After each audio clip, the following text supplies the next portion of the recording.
Educação à distância, mudando realidades.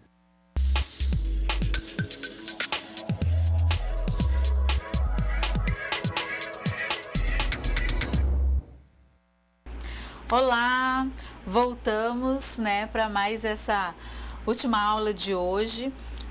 Eu quero agradecer a presença da nossa professora Maria Velone por esse momento estar aqui conosco, mais uma vez, seja muito bem-vinda à nossa Rondônia, o calor é o mesmo, de Piauí, não é isso? O calor é o mesmo, mas assim, estou muito feliz de também estar compartilhando esse momento ímpar com uma professora, com uma profissional que tanto admiro. E além do que estamos aqui participando de um momento também muito especial, que é esse momento de capacitação para conselheiros de direito e conselheiros tutelares. Muito satisfeita em poder estar aqui colaborando com esse momento. E vamos estar fazendo essa interação, vamos estar aqui propiciando esse espaço de contato de vocês, cursistas, com a professora Rose. E o interessante é que a nossa disciplina ela vai se conversando, nós vamos trabalhar agora, hoje e amanhã, nós vamos trabalhar com relação referente à letalidade na adolescência, e isso é um fenômeno que vem acontecendo, vem crescendo muito, e a gente vai conversar um pouquinho sobre isso nesses dias. Eu já vi que tem uns alunos apressadinhos, que já responderam, fizeram ali, mandaram respostas da minha atividade, parabéns, mas estão muito apressadinhos, calma, vamos devagar, porque aí a gente vai conversando e amadurecendo as ideias que a gente tem. Então, assim, hoje a nossa disciplina nesses 2 dias são apenas 8 horas de aula, então a gente vai trabalhar de uma forma bem sucinta, mas de uma forma bem prática mesmo, na atuação, no dia a dia do conselheiro tutelar e do conselheiro de direito. Então, para a gente ter uma visão geral daquilo que nós vamos trabalhar hoje, o conteúdo ele está dividido em três momentos, O primeiro momento é compreender a letalidade, o direito à vida e ao desenvolvimento como um direito humano, e o segundo que é a letalidade. Então nós vamos, para que eu possa compreender o fenômeno da letalidade, eu preciso primeiro entender e saber que esse cidadão, que esse menino e que essa menina tem direito à vida, E a gente, todo o nosso curso ele é voltado para quê? Para que o conselheiro tutelar, o conselheiro de direito, os profissionais do CRAS e do CREAS que estão participando conosco nesse curso, se empodere, daquilo que a legislação tem com relação aos direitos da criança e do adolescente. Então, nós conseguimos trazer muitas informações para vocês, muitas legislações, que no dia a dia do nosso trabalho a gente acaba passando despercebido uma legislação ou outra, e a gente conversou sobre isso, que é importante que o conselheiro tutelar, eu de direito e os profissionais também dos equipamentos da assistência tenham isso, tenham sua matéria-prima de trabalho, a legislação, porque quando a gente trabalha a partir disso, é mais difícil da gente não ter êxito, porque o que está na lei tem que ser cumprido. Às vezes demora um pouquinho, às vezes a gente tem alguns desgastes, mas tem que ser cumprido aquilo que está na lei. Então é importante a gente estar trazendo essa legislação para vocês. E nesse momento nós vamos trabalhar isso. No segundo momento, nós vamos conhecer um pouquinho de quem são as vítimas, as principais vítimas da letalidade, Entre elas, a gente vai descobrir o sexo dessas vítimas, no que prevalece, a cor e a raça dessas vítimas. Então, é o segundo momento que a gente vai estar conversando sobre isso. E o terceiro momento, nós vamos estar trabalhando a questão das ações para o enfrentamento da letalidade. E nesse último momento que nós vamos estar trabalhando, possivelmente amanhã, qual é o objetivo nosso quanto escola de conselhos? Que a gente saia daqui com no mínimo 2 diretrizes geral, né, do que a gente pretende fazer e trabalhar nos nossos municípios quando nós voltarmos para lá. E a nossa disciplina também conversa bastante com o que nós vimos durante essa semana com relação ao PPCAM, né? Então, também a gente faz uma conversa com eles, com essa disciplina, até porque é um dos programas, né? Mas isso a gente já sei que já tem vários especialistas já no PPCAM aí dos nossos polos, isso é muito legal, isso é bom, né? E espero que, dentre tudo aquilo que nós discutimos aqui nesses dias, alguém diga, olha, eu me identifiquei com a questão da bandeira do trabalho infantil, então eu vou para cima e eu vou trabalhar essa bandeira. Não, eu me identifiquei com a bandeira mais do PPCAM, então eu vou para... Não, a gente vai defender a questão da letalidade. Então, a gente precisa conhecer tudo e se identificar com uma bandeira e se dedicar em cima daquilo que a gente se identificou. E aí, esse é o nosso papel aqui quanto professores.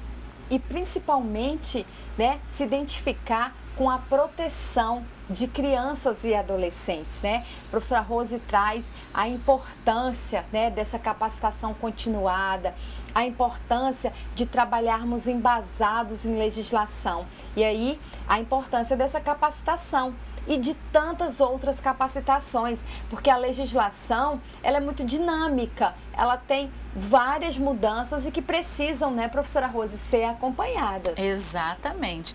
Quando você tem firmeza daquilo que você está, no instrumental que você está trabalhando, então é mais fácil de você fazer o enfrentamento de alguns pensamentos contrários ou até mesmo menorista com relação ao direito desse menino e dessa menina.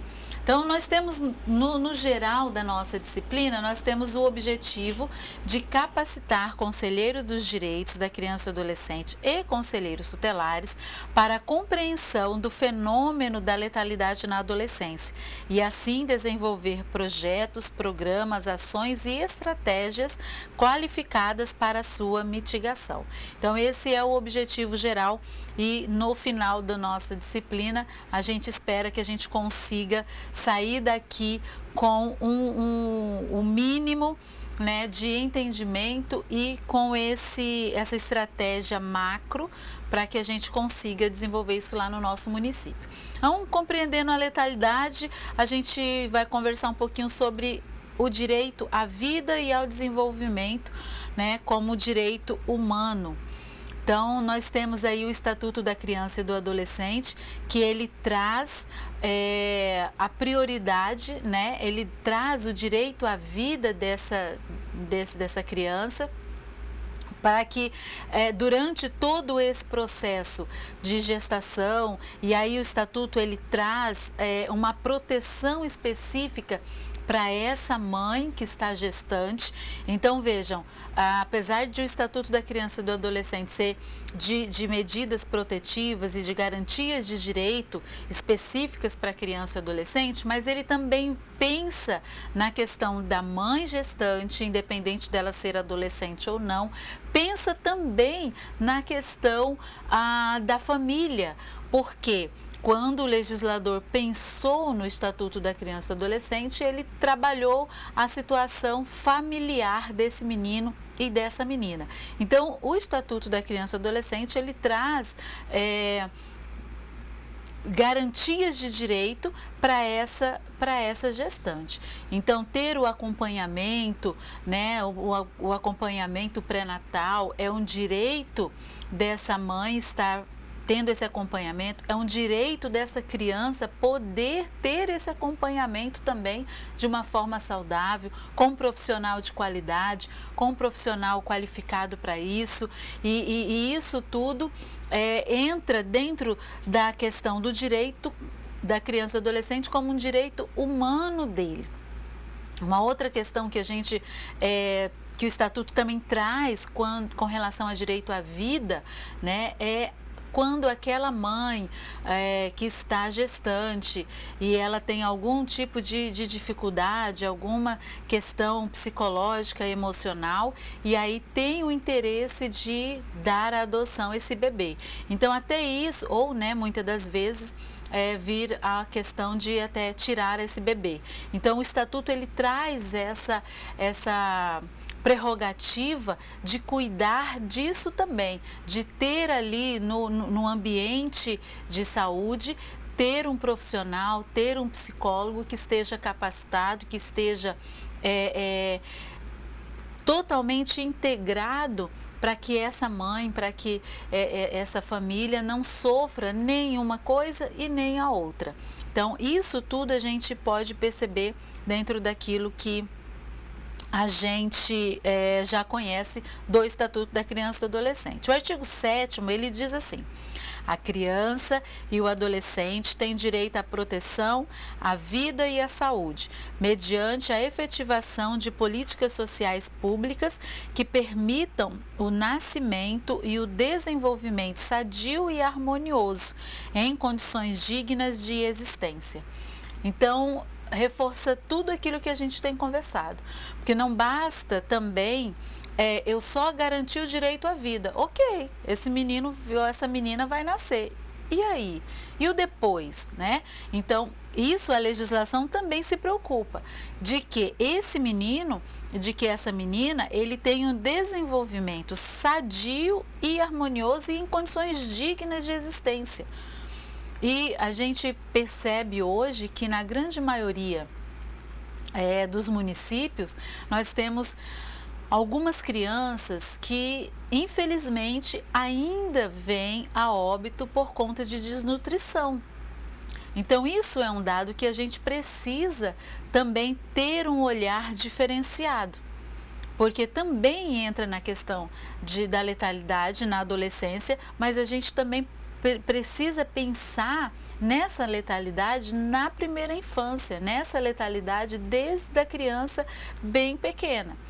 Que condições que essa menina ou esse menino está vivendo? Então, eu preciso também ter isso em mente. Eu sei que é um direito à vida desse menino ou dessa menina. Porém, eu tenho que garantir e pensar também já em políticas que levem esse menino e essa menina a uma infância saudável, a uma adolescência saudável, para que não aconteça, no decorrer do dia a dia, no decorrer aí da vida desse menino e dessa menina, uma questão de mortandade, por falta de alimento ou por uma outra questão. Então, a gente precisa ter esse cuidado de pensar também na política pública, não só de nascimento, mas de todo o desenvolvimento desse menino e dessa menina, para que não chegue lá na frente essa criança aí de 6 anos, de 4 anos, de 5 anos,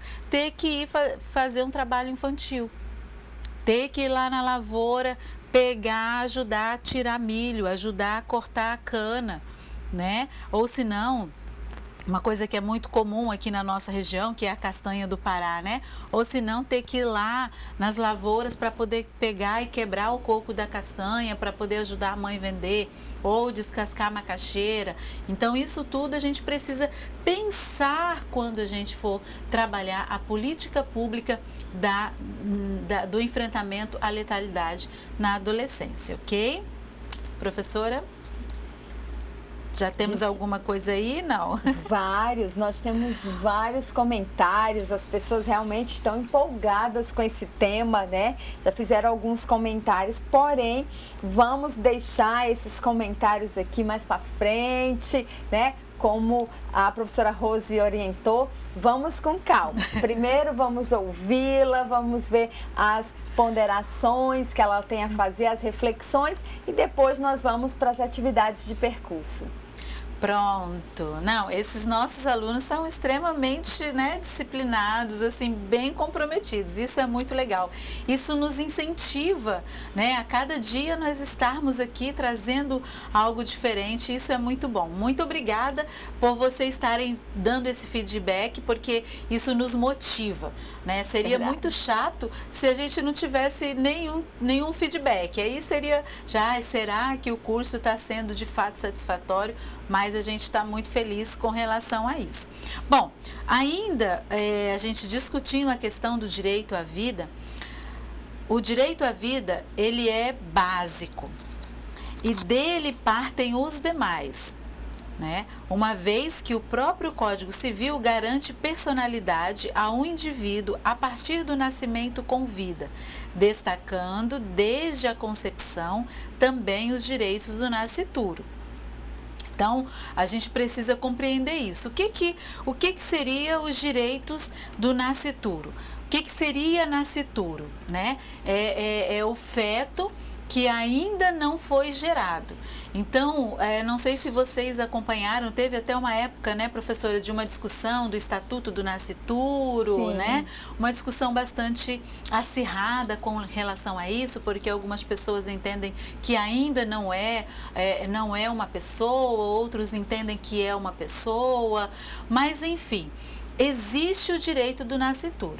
Porque a gente compreende isso? A partir do momento que o Estatuto da Criança e do Adolescente, ele diz que a gestante, ele não diz que a gestante a partir de tantas semanas devem ser acompanhadas. Ele não diz que a gestante a partir do 6º mês. Não, ele diz que a gestante, ela tem o direito de ter o pré-natal, de ter o acompanhamento desde do início da descoberta até o nascimento dessa criança, desse adolescente.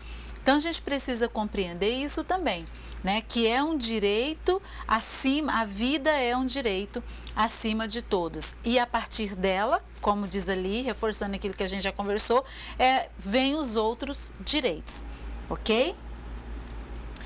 O artigo 8º da Lei 13.257, de 8 de março de 2016, dispõe que é a Lei 13.257, que se refere à questão da primeira infância, ok?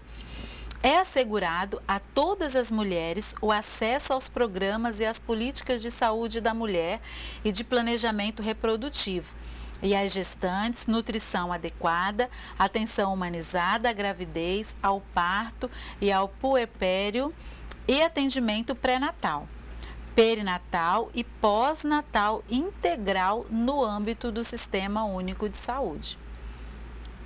Vejam que esse artigo, essa lei, ela vem fechando tudo aquilo que a gente está trabalhando.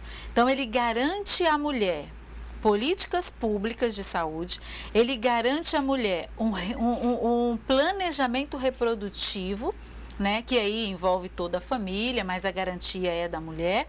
A gestante, a mulher que já está gestante, ela precisa, e a lei garante uma nutrição, uma alimentação adequada para essa mãe, né? Porque a gente sabe que tudo que a mãe ingere, a criança também absorve. Então, é direito dessa gestante essa alimentação adequada, também a atenção humanizada na gravidez. Uma coisa aqui que eu gostaria de conversar com vocês um pouquinho. Essa atenção humanizada à gravidez, a gente tem visto em alguns telejornais, a gente tem visto algumas notícias da questão, inclusive foi aprovado agora uma legislação que fala a violência institucional, mas na questão da saúde, né? Me fugiu o termozinho, quem puder me ajudar, né? Mas foi aprovado agora. Por quê? A gente via e percebia que as mulheres, né, durante o período da gravidez e até muitas vezes no parto, sofriam um tipo de violência, né? Então, assim, essa mulher, ela precisa ter um atendimento e um acompanhamento humanizado. Primeiro, porque ela é humana. Segundo, porque ela está trazendo ao mundo o quê? Um outro ser humano, uma outra pessoa que também merece e tem garantido em lei os seus direitos quanto pessoa, mesmo que em estado de nascituro, ok? Então é importante a gente discutir isso, pensar isso. Quando o conselheiro tutelar, ele for, né, for acionado por alguma questão que vamos dizer, o sistema aí de saúde não quis fazer o atendimento dessa gestante, ou que ela sofreu algum tipo de violência institucional ali naquele estabelecimento de saúde. Então, assim, lembrar disso, olha, qual é o atendimento, de que forma que está sendo feito esse atendimento, né? Ou mesmo que ele não seja acionado, o conselheiro tutelar, mas que quando for estar fazendo as suas fiscalizações de rotina, ele vai dizer, olha, como que é o programa, vocês têm um programa de atendimento de gestantes, como que é feito isso, né? Isso é importante a gente estar discutindo. Outra questão, né, é a questão da atenção humanizada ao parto, que a gente já falou, e aí aqui a legislação ela garante isso e agora criminaliza, né? O pós-natal também é importante isso, porque a mulher ela está fragilizada, né? Muda todo um turbilhão na vida dessa mulher, né? No corpo dessa mulher, e ela está aí fragilizada. E aí a gente tem em muitas das situações, algumas mulheres acabam rejeitando os seus filhos por conta de uma depressão pós-parto. Então isso é importante. Precisa lá por que aqui na legislação a questão da humanização vem aqui em primeiro, né? E o pós-parto, o pré-natal, ele vem depois. Porque da forma como esse atendimento, a forma como essa mulher, do período da sua gravidez, ela é atendida, ela é recebida, ela é acompanhada, isso vai refletir lá no final. Ela vai refletir lá no parto dela, vai refletir lá no pós-parto dessa mãe, né? Vai refletir lá na amamentação dessa criança, que também é um direito dela, né? Então, isso tudo precisa ser pensado quanto política pública. E o Conselho Municipal, ele tem uma grande parcela nessa situação de sentar com a saúde para entender como que se dá esse processo, né? Desse direito à vida ali naquele lugar, ali naquele estabelecimento. E até mesmo de conhecer a legislação, né, do Ministério da Saúde, né, quais são as orientações que vêm com relação a isso. Então, a gente não precisa se prender apenas no que o Estatuto da Criança e do Adolescente fala. Ele é o norte para a gente, mas existem normativas de outros órgãos que é importante a gente conhecer. É importante a gente estar trabalhando com relação a essa humanização para que eu tenha lá na frente um resultado positivo. E isso é importante a gente saber.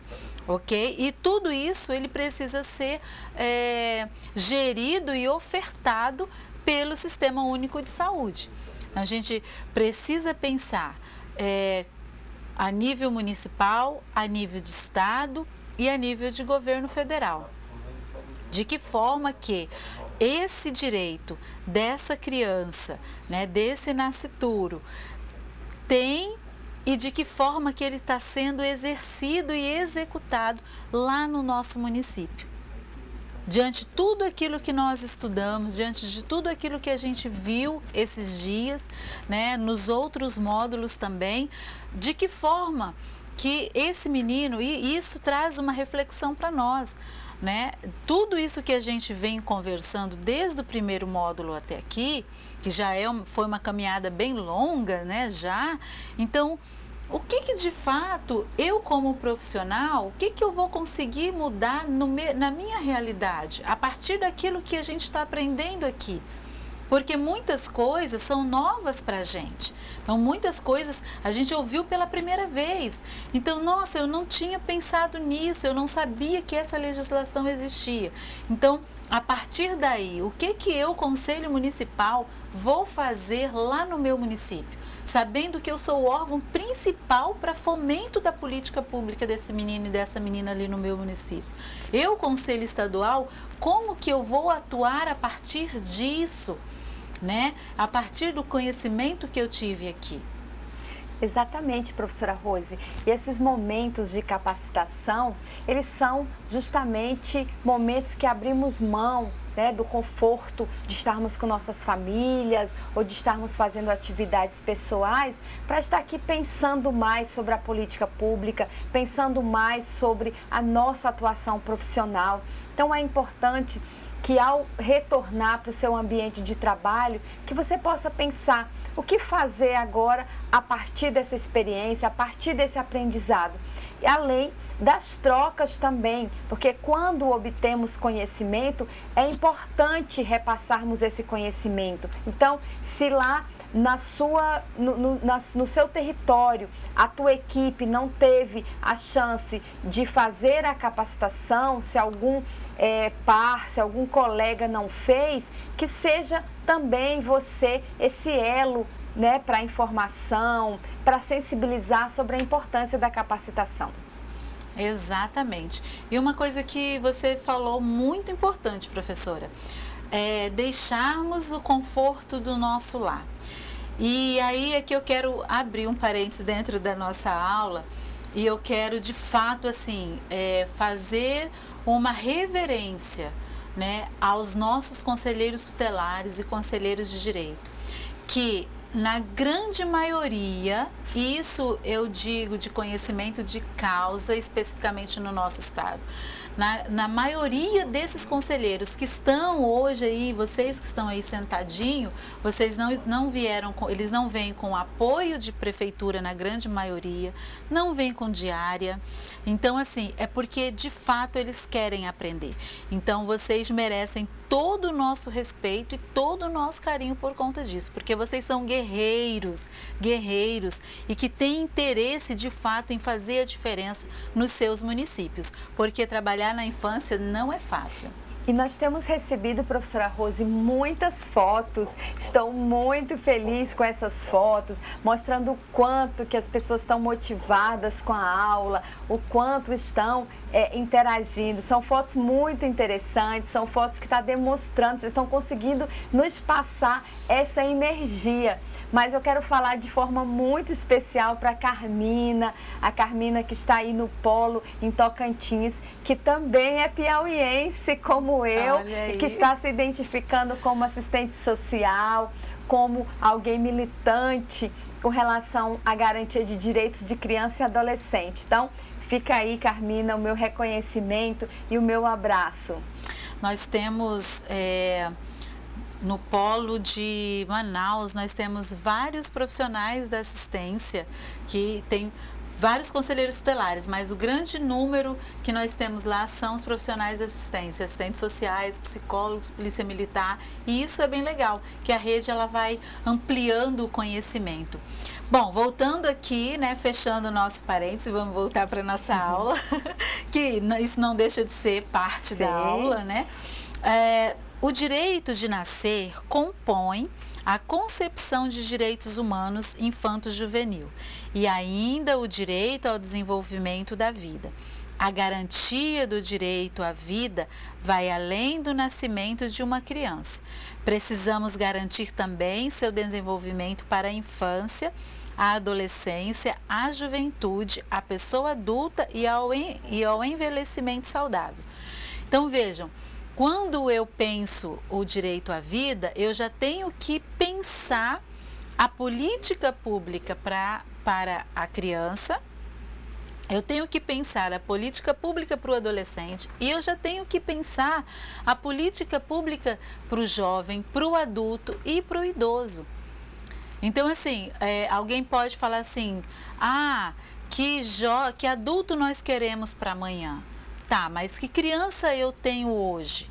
Né? Qual é a política que está sendo efetivada? Porque não adianta a gente pensar em direitos de criança e adolescente, falar da política para criança e adolescente, sendo que eu não tenho de fato essa política garantida. Então, como a gente viu em alguns comentários dos colegas, né, estão trabalhando sem recurso, né, para tentar fazer com que diminua aí o número de crianças e adolescentes em situação de trabalho infantil. Outros, pessoas que estão ali dentro desse ciclo de proteção que de fato não protegem, que de fato tem outros objetivos. Então isso tudo precisa ser pensado, né? Hoje, a política que eu faço aqui para a criança, ela vai ter um momento, ela vai ter um impacto nessa adolescência. A política, vamos dizer que sim, fiz aqui a política para a criança, ela teve um impacto bom, positivo na adolescência. A política aqui da adolescência, ela vai ter um impacto positivo na vida adulta, na vida jovem dessa pessoa, né? Vai ter olha que bom, a política está funcionando. E aí vem um adulto e aí vem o envelhecimento saudável. Isso tudo, a gente diz, mas eu só vou lidar, eu só trabalho com política de criança, eu não vou pensar no jovem, né? Eu não preciso quebrar a cabeça, vamos dizer assim, em pensar política para o adulto, em pensar política para o idoso. Tem o conselho lá deles, do idoso, ele que se vire para pensar política. Não, eu preciso ter uma visão quanto profissional no geral. Eu preciso saber que o que eu faço aqui, o que eu delibero aqui, a medida de proteção que eu tomo aqui quanto criança, ela vai refletir lá na frente. Ela vai refletir lá na frente. E isso nós precisamos ter muito claro mesmo. E aí nesses 2 dias que a gente ainda tem, se a gente conseguir sair daqui com esse entendimento, que a política que eu faço aqui para criança e adolescente, ela vai refletir lá no final da vida desse menino e dessa menina, né? Ontem eu ouvi uma coisa bem interessante. Eu reencontrei um amigo e aí ele disse assim, Rose, eu estou muito feliz. Eu estava lá no programa da Criança Protegida, né? E aí eu encontrei esse amigo e aí ele disse assim, Rose, eu estou tão feliz. Aí eu, que legal, né? Ele já é assim, né? Já bem, quase chegando ali à terceira idade, vamos dizer assim. Ele disse, olha, hoje eu revi aqui a minha professora primária. Imagina! Que legal. Né?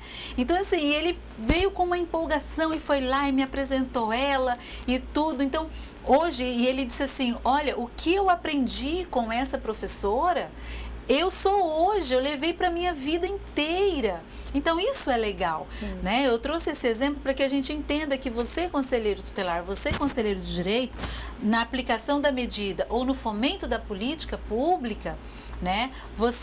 O que você fizer aqui vai afetar a vida inteira desse menino e dessa menina. Então, isso é importante a gente ter muito claro. A qualidade desse atendimento que eu estou dando para esse menino e para essa menina. Ok? Agora vamos, né, entrar de fato na nossa disciplina, né? O que é letalidade? Então, a gente ouve muito isso, mas a gente vai trazer aqui, né, a concepção, segundo Pereira. Ele diz assim, que letalidade, da etimologia letal, aquilo que acarreta morte mais idade. Sua significação é a representação em dados quantitativos de mortes, óbitos, por determinada causa e o número de pessoas acometidas por ela. Letalidade na adolescência implica a análise de dados do fenômeno da mortalidade de adolescentes no Brasil. Pronto, eu sei que letalidade é a mesma coisa que morte, nesse caso que a gente está trabalhando, de adolescentes. Né? Existe a questão da letalidade da infância? Existe, mas nós vamos ver no decorrer dos dias aqui que na adolescência esse fenômeno ele está muito elevado e a gente precisa trabalhar política pública para isso. E o legal é que a questão da letalidade na adolescência, e aí conforme Pereira descreve aqui, eu achei bem interessante essa conceituação que ele traz, né, dos dados. Então, eu preciso saber dos dados. Eu não posso dizer, no meu município não acontece homicídio de adolescentes. No meu município, os adolescentes, se acontece um ou outro, isso... Teve 2 anos atrás, 3 anos atrás, um homicídio por armas de fogo desse adolescente, né? Então, assim, mas fundamentado em quê? Quais são os dados? Né? Eu preciso saber. Eu vou pensar um plano estratégico, né, de enfrentamento da letalidade, da mortalidade na adolescência, lá para o meu município. Mas quando eu for buscar recursos financeiros para isso, recursos orçamentários para isso, eu vou perguntar, mas você quer fazer esse plano por que mesmo? Fundamentado em quê? E aí a gente não vai ter os dados. Então, a gente precisa entender que os dados também são importantes. Né? Os dados do seu município, apresentados ali, os conselheiros tutelares para os conselhos de direito, apresentados, olha, nós estamos tendo a morte dos nossos jovens, dos nossos adolescentes. Né? No ano X, a gente teve aqui a notícia de tantas mortes dos adolescentes. No ano Y, a gente teve tanto, cresceu tanto, diminuiu tanto. Por que isso? Porque eu preciso ter uma política eficaz. Né? Um exemplo bem simples, assim, eu não posso montar uma empresa uma loja de venda de ar-condicionado lá no Polo Norte, né? Frio lá, né? Então, eu não vai dar certo. Né? Eu vou bater lá na porta dos iglu lá para vender um ar-condicionado? Não vai dar certo. Então, é a mesma coisa. Né? Eu preciso saber dos dados, eu preciso mostrar a efetividade, eu preciso mostrar por que esses meninos estão morrendo, dados. Eu preciso dizer, olha, fulano, Ministério Público, Judiciário, Secretaria, Governo, Prefeito, os nossos jovens estão morrendo. Por quê? Vamos lá, não tem uma política pública de esporte e lazer. A educação em muitas situações, isso são suposições, né? A educação em algumas situações, ela não corresponde, né, com a expectativa de todos, não é uma educação que atrai o jovem. Enfim, nesse ambiente, nesse município, nesse bairro, tem um grande número de adolescentes que estão em situação de drogadição, né? Então, isso tudo é importante que a gente saiba, para a gente montar um plano execuível. Uma coisa que eu gosto muito de trabalhar é nós trabalharmos dentro das possibilidades de execução. A gente vê muito, professora, aqueles planos mirabolantes, né? Aquelas coisas lindas e coloca os gráficos e vai e tal. Mas e como que eu executo isso? Eu não tenho uma efetividade de execução desse plano. Então, nós precisamos, quanto infância, porque, gente, eu acho que eu já falei isso em outras aulas e eu vou falar de novo. O Estatuto da Criança e do Adolescente está quase entrando na terceira idade e a gente está discutindo as mesmas coisas, as mesmas políticas. Eu penso que a gente precisa rever isso, né? E essa revisão passa pelos planos. Os planos que vocês vão desenvolver municipal, fundamentado com os planos nacional, mas execuível. Não vou pensar um negócio absurdo que eu sei que eu não vou conseguir. Então, as nossas crianças, os nossos adolescentes, eles merecem isso. merecem que eu pense um plano que eu consiga executá-lo. E ao longo dessa formação, professora Rose, ao longo dessa formação continuada, temos falado bastante sobre a realidade dos territórios, né? Cada ator social conhece a realidade do seu território. Então é importante pensarmos em ações concretas e ações que por vezes são simples. Ao longo desse curso foi possível apontarmos diversas sugestões, né? Diversas situações concretas que podem sim ser executadas no território. Então, a professora Rose traz aí uma reflexão importante. Precisamos colocar nos nossos planejamentos ações que sejam possíveis de executar, ações que realmente sejam concretas. É isso mesmo. A gente estudou esses dias, né, a questão da violência também, da violência sexual contra crianças e adolescentes. E eu vejo muito os estados, os municípios preocupados, claro que é importante, entendam o que eu estou dizendo, é importante, mas na grande maioria preocupados com campanhas, grandes campanhas, vamos fazer as campanhas, né, do enfrentamento à violência sexual contra a criança. A gente não vê campanhas do enfrentamento à morte dos adolescentes, à letalidade da adolescência, a gente não vê isso, mas vamos supor que que alguns, né, estados ou municípios trabalhem essa temática em título de campanha. Mas aí eu faço uma pergunta, a gente faz uma campanha aqui maravilhosa, uma campanha poderosa, vamos dizer assim, né? Uma campanha em que toda a sociedade, todo o sistema de garantia de direito é mobilizado, a sociedade se sensibiliza, né, por aquele assunto daquela campanha e começa a demandar para os serviços.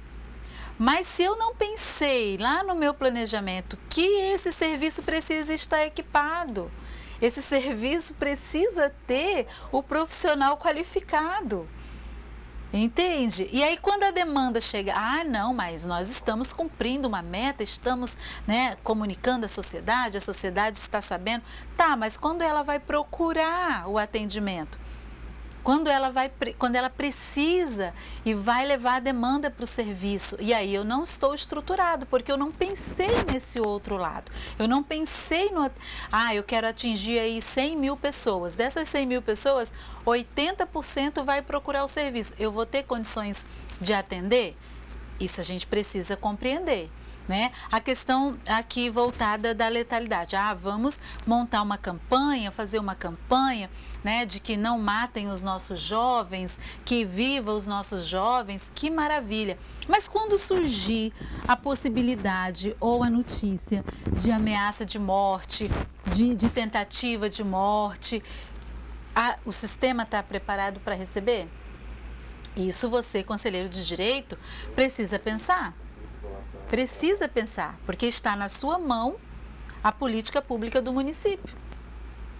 Então, às vezes parece até assim um pouco meio que forte, né? Um pouco que meio grosseiro, mas não, mas é a nossa realidade. Eu penso que nós não temos mais tempo para ficar brincando de aprender. Então, e os nossos jovens estão morrendo, as pessoas estão morrendo, as famílias estão perdendo os seus meninos. E de uma forma tão triste, tão drástica, que a gente vai ver, né, no decorrer da aula, estatísticas, números. Isso é muito preocupante, né? Eu trago, no decorrer da aula, a gente vai ver de alguns estados aqui da região da Amazônia Legal, como tá esses índices, né? Infelizmente, professora, eu vi que você trouxe um índice de 2016, né? Isso, da PNAD. E a gente tem, os nossos índices não são de fato atualizados, né? Eles são índices que, claro, uma pesquisa dessa demanda recurso, demanda tempo, a gente compreende. Mas a partir desses índices, mesmo que eles sejam, né? A gente traz índice aqui de 2016 também, 2017, 2014. Então, assim, mesmo que sejam índices de anos passados, mas a gente precisa compreender que isso está acontecendo. E o objetivo dessa disciplina vir dentro desse processo de formação da Escola de Conselhos é exatamente esse: trazer e alertar aos nossos garantidores de direito esse fenômeno. Porque às vezes a gente pensa só naquela questão lá, isso acontece lá para São Paulo, acontece lá pelo Rio de Janeiro, acontece lá pelo estado tal, pelo estado tal. Não acontece no meu, mas muitas das vezes está acontecendo do nosso lado e a gente não está percebendo, a gente não se apercebe disso. E é importante mencionar que, por vezes, temos dados de âmbito nacional, mas que serve apenas para nos referenciar, porque devemos fazer também nossos diagnósticos de território, seja municipal, seja estadual. Exatamente, isso é importante que a professora lembrou. Por exemplo, dentro do planejamento do Conselho Municipal, das ações, do seu plano de aplicação, pensar uma ação, né, de diagnóstico juntamente com as delegacias. Isso mesmo. Né? Então, nos batalhões, vamos dizer, né, não tem delegacia no seu município, mas tem os batalhões, tem as ocorrências policiais. Então, pensar uma força-tarefa é demorado? É demorado, mas é algo que, volto a dizer, vocês vão fazer uma política pública fundamentada e execuível. Então, juntar aí, e olha, a academia, ela é uma parceira muito grande. Então, de repente, os conselhos sentarem, buscarem a academia, as faculdades, tanto particulares como as públicas, para buscar parcerias, para fazer esse levantamento, esse diagnóstico. Se aparecer lá no seu município, olha, nós não temos registro de letalidade, de morte, de homicídio no nosso município. Que bom!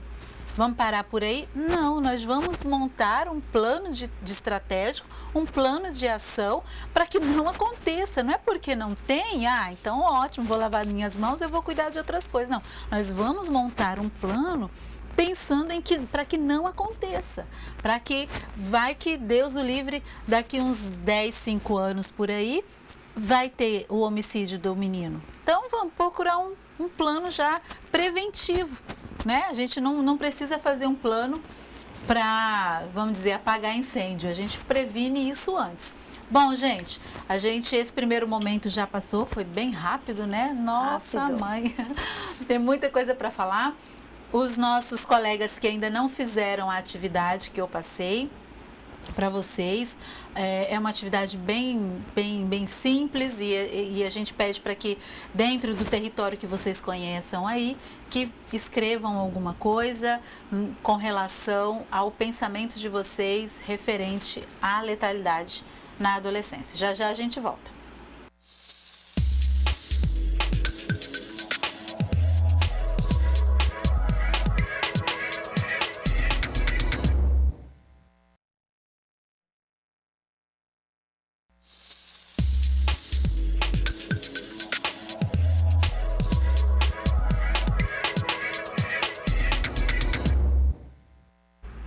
Pronto, voltamos.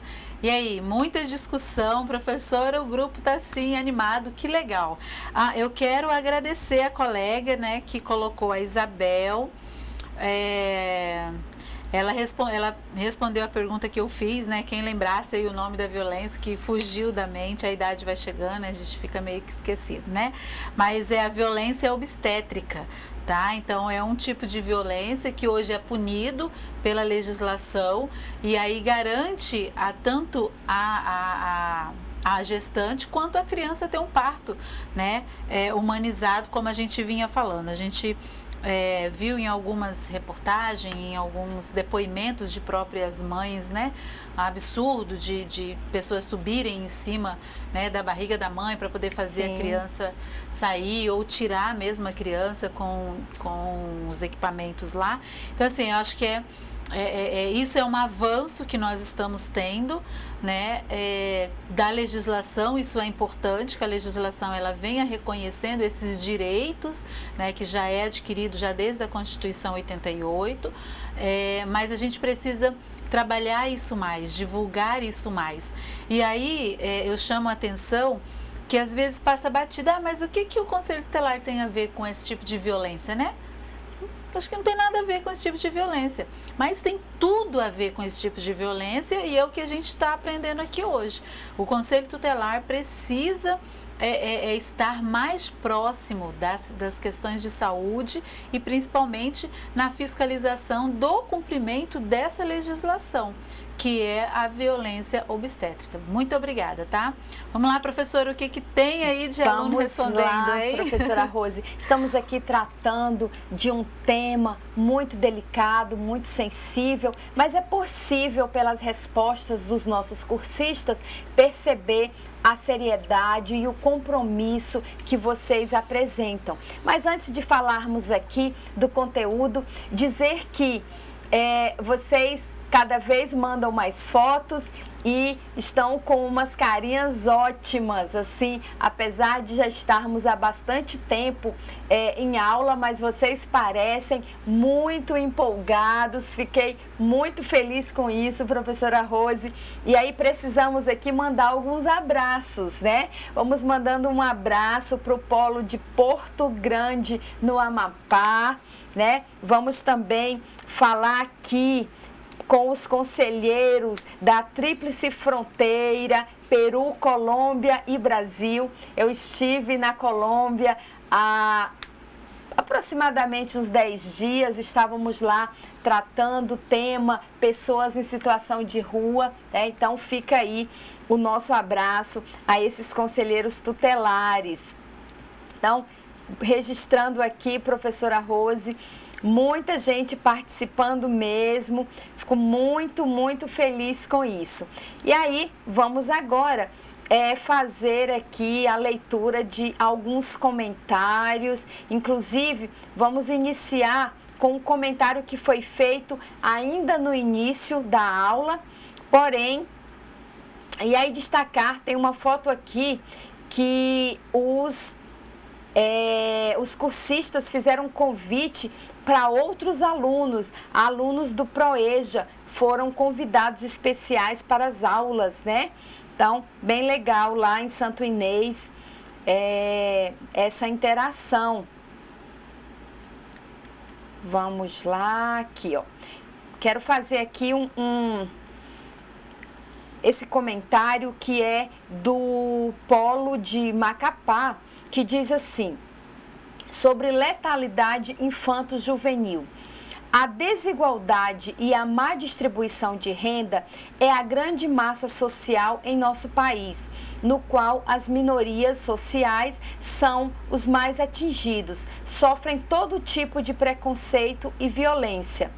As minorias sociais como negros, índios, deficientes, população em situação de rua, imigrantes, homossexuais, se encontram hoje engatinhando com políticas públicas para assegurar o mínimo de direitos sociais.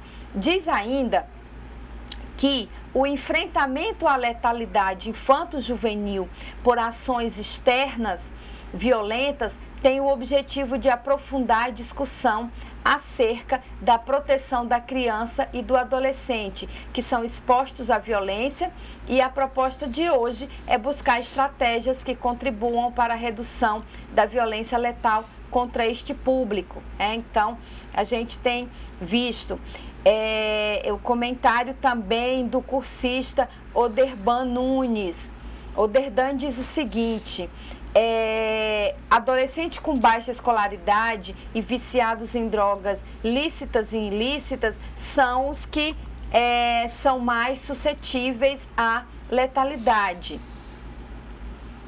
Temos ainda aqui o comentário. Vamos lá, são muitos comentários aqui. Estou selecionando alguns porque não dá tempo ler todos, mas aqui diz assim: o polo de Monte Castelo, em São Luís do Maranhão.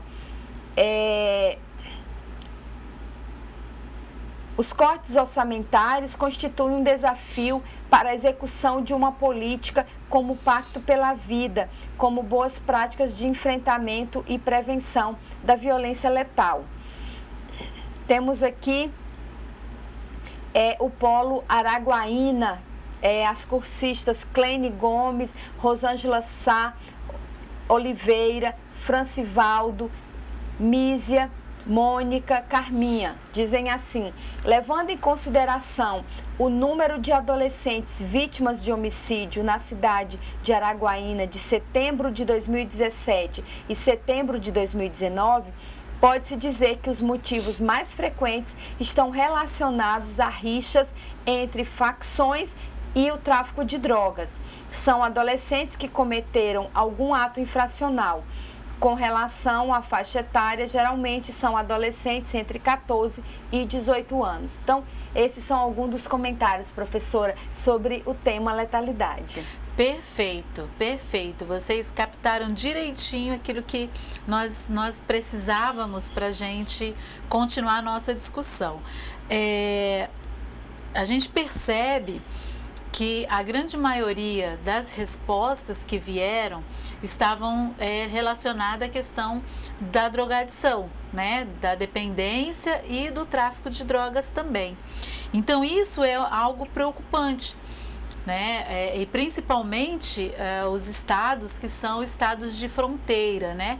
E aí, ouvindo a leitura da professora, e me veio à mente assim, o quanto esses conselheiros tutelares da Tríplice Fronteira devem sofrer com relação a isso. Porque você tem ali Peru, Colômbia, né, e o Brasil. Então, assim, a vulnerabilidade com relação à drogadição, à violência sexual, ao tráfico de pessoas, penso eu que é muito grande. Então, é desafiador, né, o trabalho de vocês ali naquele lugar. Parabéns para vocês e por estarem até agora aqui conosco para aprender e aplicar lá no seu município. Porque muitas das coisas ali é questão de acionar, né, outros países, né? Então, os consulados, então é muito, muito difícil, eu imagino, o trabalho de vocês. Mas, olha, teve a colega aqui que colocou, que eu achei interessante, ela trouxe, cadê, subiu? Ela trouxe os colegas ali do Maranhão, trouxe um perfil bem legal também, tá? Igual o de todos vocês, mas o dela, ela trouxe assim, olha, que o perfil, eles, como conselheiros tutelares, que eles perceberam o perfil, são adolescentes que vivem em situação de pobreza, negros e geralmente que estão fora da escola, que são absorvidos pelo tráfico. Então, a pobreza, ela também é um ponto que pode levar esse adolescente ao homicídio. Mas como assim, né? Esse menino, ele vai estar na rua, ele vai estar suscetível a rixas, uma coisa que a colega colocou, que deu uma diminuída, mas ainda existe muito essa questão de rixas entre grupos rivais, né, que também leva o jovem à mortalidade, à letalidade.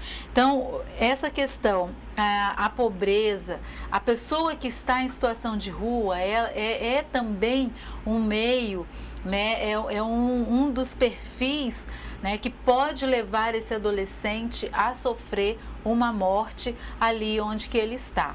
Então, vejam que o problema da extrema pobreza, da pobreza e de não ter uma política pública efetiva para que se diminua isso, e aí eu digo a questão da política pública de habitação, da política pública de saúde, da política pública de assistência.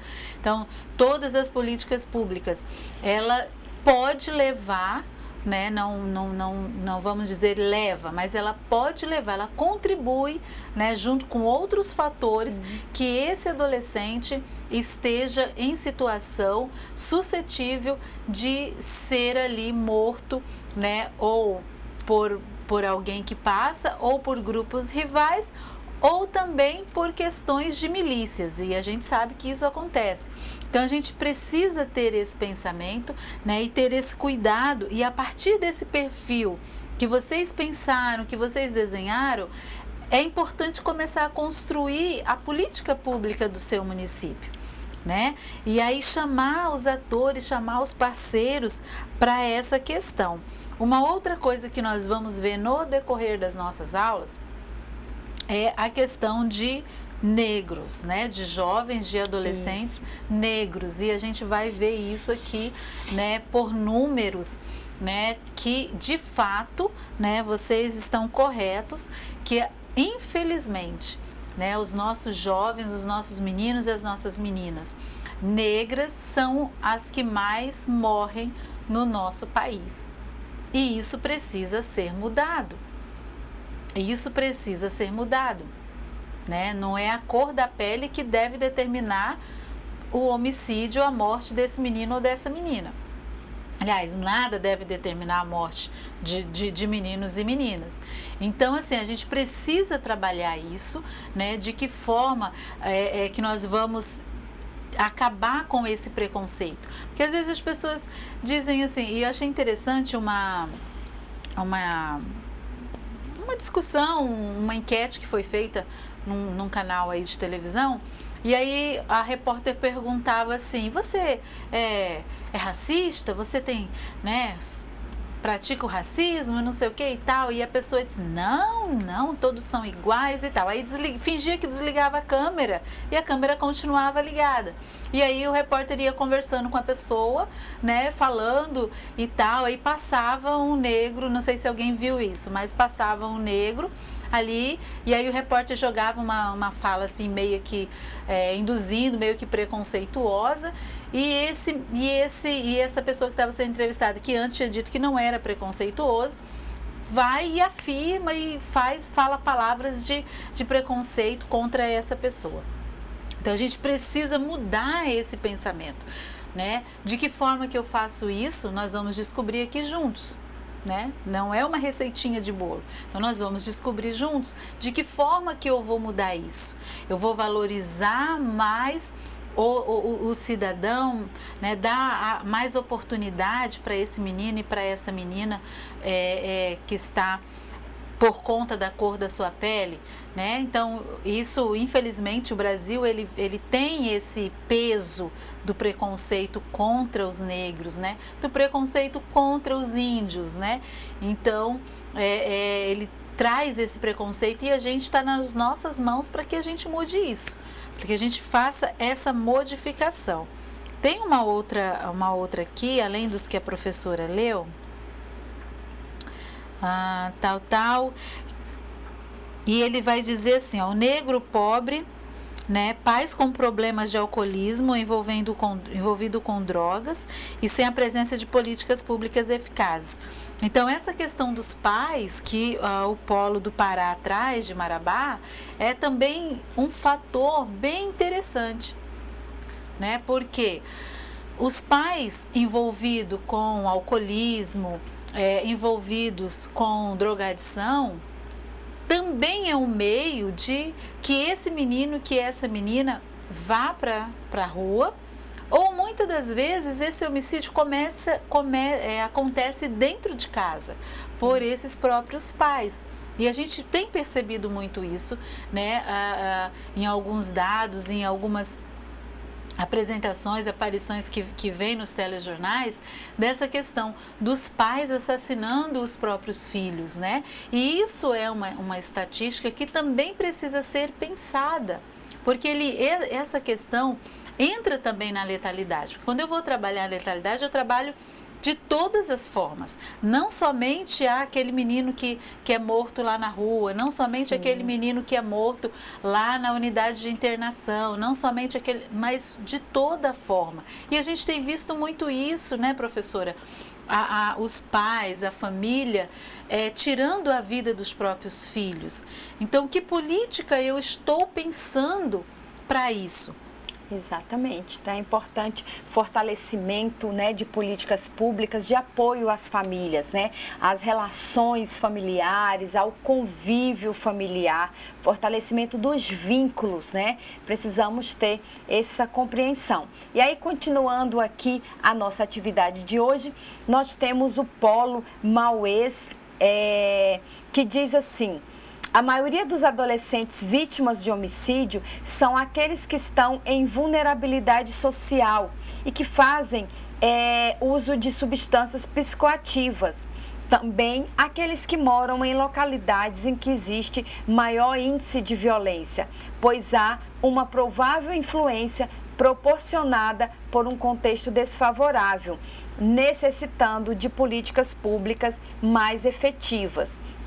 Nós temos também comentário aqui da aluna Fabiane, de Manaus, né, Zona Leste, que diz assim: tendo por experiência a atuação em CREAS, observa-se que os adolescentes em acompanhamento pelo Serviço de Medidas Socioeducativas em meio aberto apresentam-se como vítimas de homicídio, seguido de adolescente vinculado ao tráfico de drogas, mas ainda não inseridos no socioeducativo, sendo ambos do sexo masculino na faixa etária de 14 a 16 anos.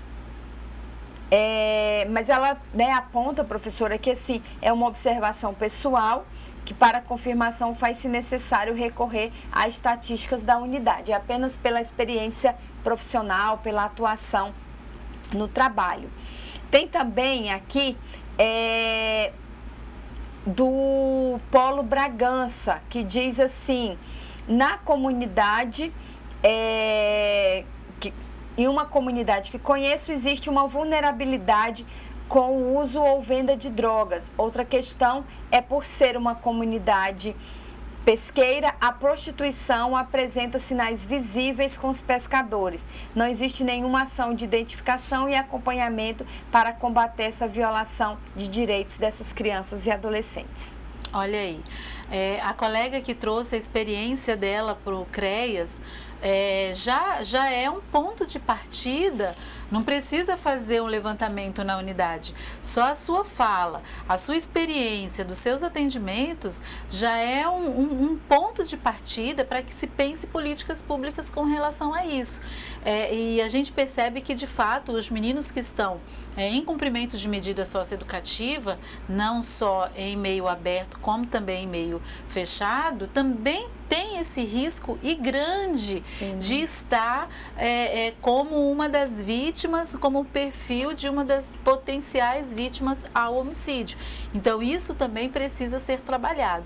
Agora, eu vou fazer um desafio com vocês, né? Que não é para amanhã, não é para depois, mas quem sabe o próximo momento que nós, o ano que vem, tivermos a segunda etapa, vamos dizer assim, né? Da Escola de Conselho, se Deus quiser, vamos ter, a gente já traga uma perspectiva diferente do que a gente está conversando aqui, né? Então, assim, diante de todo esse nosso trabalho, o que você quer, vou falar de novo, priorizar. Por exemplo, a gente viu aqui que a grande maioria das respostas, a grande maioria das conversas, dos apontamentos que foram feitos por vocês, é a questão da drogadição. E isso é muito claro, né? E a gente vê que, infelizmente, tem crescido muito dentro da nossa região da Amazônia Legal. Então, o que nós, quanto Conselho de Direito, Conselho Tutelar, academia, como que nós vamos atuar em cima desse problema específico? Para que não aconteça mais jovens, mais adolescentes sendo mortos por conta do tráfico. Vamos pensar uma política pública, vamos chamar os órgãos que são responsáveis, vamos sentar para conversar os conselhos de direito, Conselho Municipal, Conselho Estadual, vamos chamar o Conselho Antidroga para conversar. Isso. Né? Então, eles têm uma visão diferente, mais voltada para X e a gente voltada para Y. Mas isso não quer dizer que em algum momento essas visões não se possam convergir. Mas por que não convergem? Porque muitas das vezes eu não sei onde buscar a informação, eu não sei onde buscar o apoio. Então, o grande problema que a gente está percebendo é a questão da drogadição. Então, vamos tentar montar uma agenda, né, com esses conselhos. Se não tem o conselho lá no seu município, mas tem no estado, procura ele do estado. A gente aprendeu, 2 minutos, a gente aprendeu assim, nós discutimos a questão do sistema de garantia, né? Então o sistema ele é grande e eu posso recorrer a ele a qualquer momento. Então isso é importante a gente discutir. Uma outra coisa que a gente precisa pensar também é com relação ao homicídio de adolescentes com deficiências, né? Isso também ele vem, só que na grande maioria não é apresentado em estatísticas. Então a gente precisa também pensar nessa outra população que está invisível. Nós temos aqui sugestões também de como enfrentar essa situação. Nós temos aqui os cursistas Rômulo Costa, Ivone Santos, Érica Figueiredo, Marisa Pinheiro, Rosana Leal, Edcarla Lopes e Brenda Souza, que diz assim, que faz um texto, faz alguns apontamentos, mas principalmente dizer que para fazer esse enfrentamento precisa de mais efetividade das políticas públicas, mais priorizar a educação. Então, esses alunos nos traz aí a importância de falar sobre o tema, a importância de priorizar a educação. E aí, penso que não só essa educação formal, mas a importância também dessa educação comunitária, dessas trocas de experiência, né, desse convívio comunitário, essa educação popular. Então, é importante priorizar a educação como essa forma de enfrentar essa realidade que envolve letalidade de crianças e adolescentes. Isso mesmo. Nós temos também a colega, os cursistas ali do polo do campus Zona Leste, Manaus, e a Cleia, ela traz uma informação, ela nos alerta para uma informação muito importante, que uma das causas também que está elevando os números, né, de homicídio, de mortes de meninos e meninas, né, de adolescentes, é a questão do suicídio, que a gente também pode tratar dentro da disciplina da letalidade. Porque esses meninos e essas meninas, e aí nós estamos aí em pleno Setembro Amarelo, né? Em plena aí discussão desse fenômeno que tem atingido os nossos meninos e as nossas meninas. Então, assim, é outra ponte que a gente precisa fazer, pensar dentro dos planos que a gente, do plano de trabalho, do plano de ação que a gente pode fazer quanto Conselho de Direito. Porque o que levou esse menino ao estágio de depressão?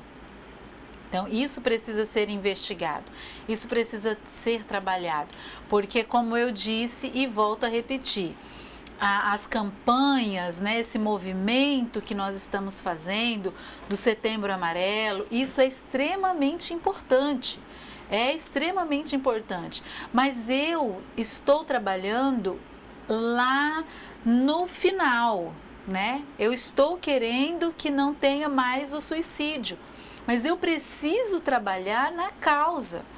Eu não posso, estou com dor de cabeça, eu vou tomar um medicamento para melhorar minha dor de cabeça. Ok, vai melhorar por enquanto, mas daqui uns dias volta de novo, porque eu não trabalhei a causa. Eu não fui ao médico para descobrir o porquê da dor de cabeça. né? Então vai que essa dor de cabeça seja um vasozinho lá sanguíneo que dilatou, que, entende? E pode causar uma coisa maior. E aí vem o suicídio. É mais ou menos isso que eu estou trazendo para que a gente compreenda que é importante, mas vamos tentar trabalhar a causa. Vamos chamar essas pessoas para conversar. Né? Vamos buscar entender junto da família de que por que isso está acontecendo com essa menina e com esse menino. E isso tudo é importante. E às vezes a gente percebe no decorrer do andamento que a família também não sabe o que fazer, que a família também precisa de algo, precisa de apoio. Né? Não vamos batalhar para que não haja. Perfeito, tem os jogos, tem isso, tem aquilo outro. Mas o que levou esse menino a buscar esse tipo de jogo, a buscar esse tipo de relação? Então, essas perguntas são importantes para que a gente consiga evitar, né? Evitar de fato que aconteça o suicídio. Então, o polo do Amazonas aí, da Zona Leste, está de parabéns por trazer essa recordação. E nós estamos em pleno mês. Uma outra coisa que pode induzir também, né, a questão da morte do adolescente é a automutilação, que também é um fenômeno que alguns especialistas, eu não sou psicóloga, tá? Então, assim, alguns especialistas que eu fiz a leitura, que eu pesquisei, eles trazem também a questão do suicídio, uma ligação com a automutilação. Então, em alguns, né, entendem que o suicídio, na grande maioria das vezes, ele é o ponto final daquilo que o menino já vinha buscando sofrer na pele. Então, isso também é uma questão de preocupação, né? Não basta nós irmos nas escolas e dizer, olha, menino, você não pode, né? Direito à sua vida é valiosa, né? E tal.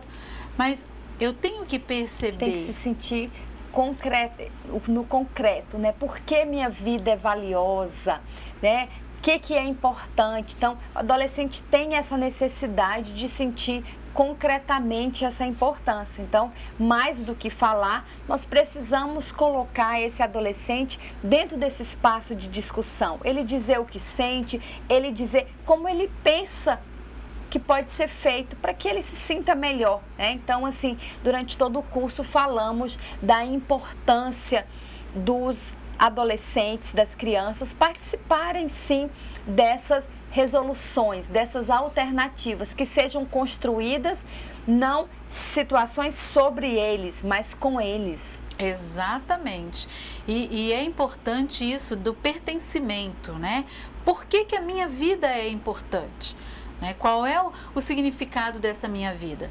E assim, para finalizar, a gente já está aqui nos finalzinhos do nosso tempo da aula de hoje, eu estou acompanhando, né, um caso, uma situação de uma adolescente, né, de 12 anos que a mãe chegou em casa e ela tinha tentado suicídio. E aí a mãe me ligou desesperada e a gente foi conversar. Conseguimos uma profissional, uma psicóloga para poder fazer o atendimento. Só que assim, a conversa, você vai conversar com a pessoa, com a menina, ela disse, olha tia, eu não sei por que eu fiz, me deu uma tristeza profunda. Eu não sei por quê. E aparentemente, né, a família é estruturada, né, a menina é muito amada, não tem aquele negócio que as pessoas pensam assim, mas é porque ela é desprezada, porque a família não... Não, essa que eu estou acompanhando, a família tem toda uma estrutura que, né, que é possível dentro das condições dessa família. Mas assim, a gente precisa entender o porquê disso. E essa menina é um desafio para a gente, para a equipe e para a gente que está trabalhando, está fazendo esse acompanhamento. Então, de repente pode aparecer isso lá no seu conselho, né? Então, como que eu vou fazer? Eu preciso trazer um profissional que entenda disso, que não culpe a vítima. Esse é o ponto, é a cereja do bolo. Não culpar a vítima. Gente, por hoje é só. boa noite, um abraço no coração para os meus amigos aí de Ji-Paraná que pediram um abraço. Polo de Ariquemes, Polo de Vilhena, de Rondônia, tá? Um abraço, e de Cacoal, um abraço para todos vocês. Fiquem com Deus, descansem, vão pensando nos planos e até amanhã. Agradeço a participação de todos vocês. Dizer aqui que nas fotos mandaram uma foto de Palmas, Tocantins, e que tem a minha fotografia, né? Fica aí registrado essa foto. Deixo um abraço fraterno para todos vocês e continuamos no desafio de proteção a crianças e adolescentes.